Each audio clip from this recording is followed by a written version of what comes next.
welcome to Stockton, California. Championship Sunday for the 2024 OTB Open, brought to you by MVP Disc Sports, is complete for your FPO division, and Ella Hansen sits atop, crowned the champion for her first Elite Series win. She joins me in the studio.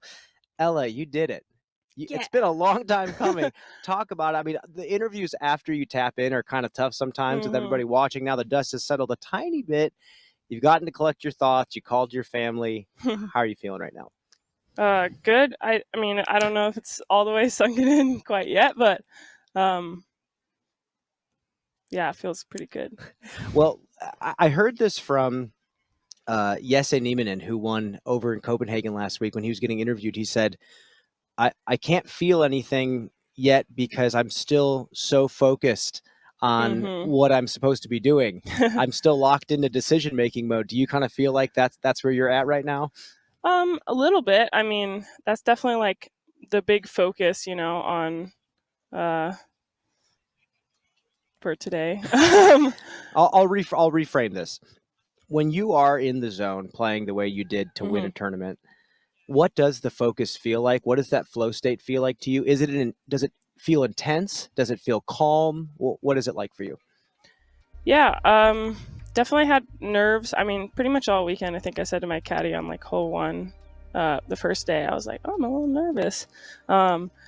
And yeah, I just really tried to kind of stay focused, like just on the next thing, what I was doing next, what my eyes were looking at, my spot on the basket or whatever tree I'm aiming at, or just kind of trying to make sure that, like, I think a lot of my lapses in focus just tend to be like, kind of zoning out, not really focusing on where I'm trying to go. So just really tried to stick with that for the whole weekend. That present state of mind seems so easy to do, and yet when the pressure mounts, or even just doing some of the most mundane things in disc golf, it seems so difficult. Do you feel like that has come naturally to you as an athlete, or do you feel like you've had to grind it out and learn that skill over time?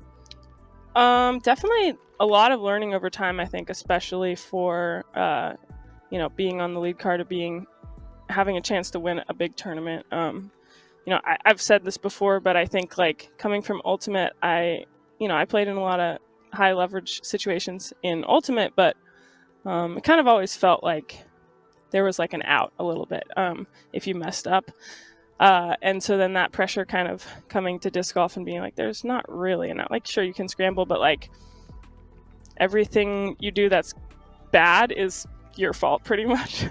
And it's not like I can like run hard on defense and try to get it back if I turn it over. So that was definitely a big like learning experience for me, and really trying to like find a place where I can kind of keep that focus for the whole round. Well, I want to ask you this because it seems like in the sports world in general, there's this narrative that when an athlete goes through an experience where they get so close to winning and then they come up short, it has to be this incredible moment that sends you to the next level because of the failure that you experienced. Did you feel that from the Waco experience that you had against Kristen Tatar, or was it not that deep for you? I definitely felt that, and I've thought a lot about that tournament from last year and kind of just like the mistakes that I made. I think this was easier because I had a lot more strokes coming down the stretch.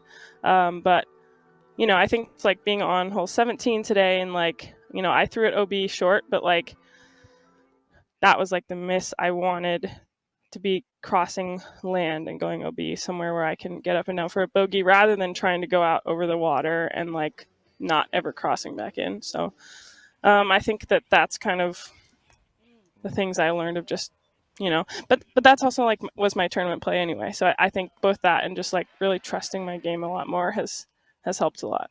Well, let's go into the final day of competition. You come in, you're tied for the lead with Holland, who you practice all of your rounds with. You share so much beta with each other in regards to how to play these courses. We always like to play this buddy-buddy narrative with the two of you because obviously you two are friends.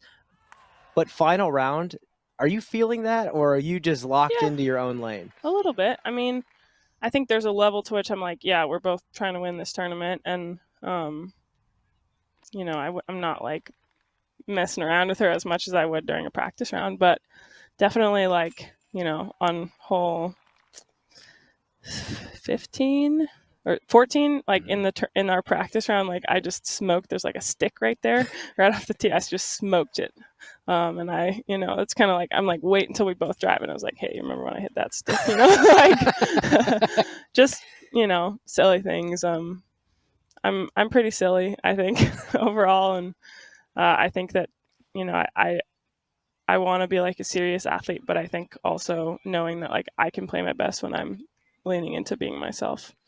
Well, Ella, I'm not going to keep you any longer. There's a long line of people waiting to get your autograph. Do you have any final words for sponsors or people that have helped you along the way? Yeah, first, obviously want to thank Discmania, for supporting me from the beginning of my career, as well as OTB. It's really cool to win their title event, and I've been here since the beginning of this tournament, and yeah, love the people here. It's awesome. And then my other sponsors, Throw Joe's, Pound, and Whale Sacks. Y'all are awesome. Y'all helped make this happen. Thank you so much, Ella. Thank you.